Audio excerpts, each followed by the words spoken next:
bataille de Paris, en fait, c'était une bataille d'importance, de très grande importance politique. Qu'est-ce qui s'est passé? Jusqu'à présent, je n'avais pas porté le combat à l'extérieur.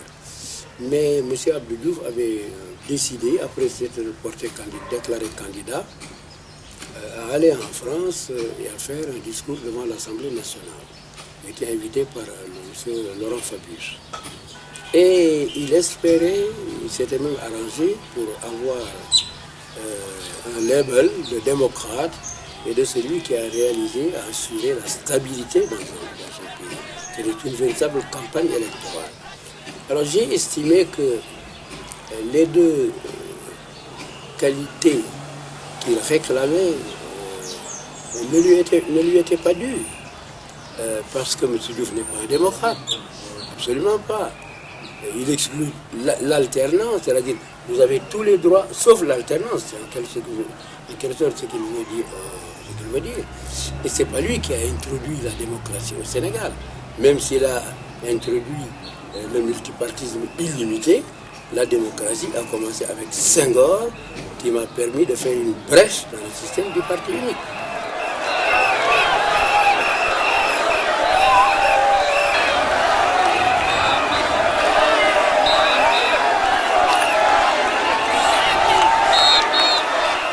Organisé avec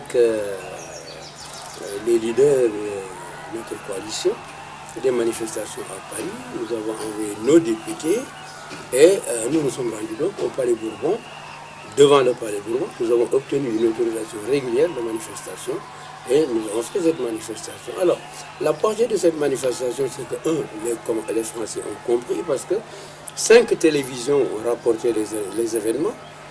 Et donc, pour la première fois, certains Français apprenaient qu'il y avait des problèmes au Sénégal. Parce que le Sénégal était toujours conçu comme un pays de démocratie, où il n'y avait pas de problème, etc. Donc, nous avons porté le problème dans la conscience des foyers français. Et en deuxième lieu, on a pu aussi montrer aux Français qu'en dehors de M. Abdou Diouf, il y avait quand même d'autres leaders qui avaient aussi des ambitions et la capacité de diriger le Sénégal. En troisième lieu, M. Laurent Fabius n'a pas une seule fois fait allusion à la démocratie, n'est-ce pas, ni à la stabilité, c'est-à-dire au label que M. Diouf était en quête d'avoir quand il était parti de cette prestation au Palais Bourbon. Au contraire, M.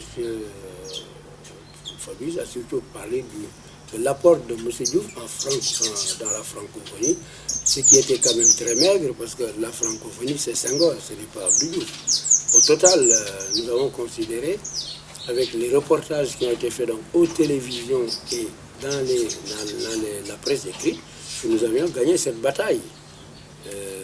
D'ailleurs, la conséquence a été que M. Diouf s'est énervé et a fait des déclarations même assez vives. Ses partisans se sont tout simplement attaqués aux Français en estimant que les Français n'auraient pas dû permettre de telles manifestations au moment où un chef d'État venait chez eux. Et les Français leur ont répondu, écoutez, chez nous c'est comme ça.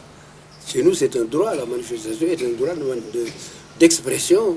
Alors nous n'avons absolument pas le droit d'empêcher à un groupe quelconque d'exprimer son sentiment sur son événement, si bien que cela a été aussi une leçon de démocratie pour M. Diouf et ses partisans. Mais au total, la bataille de Paris a été une victoire.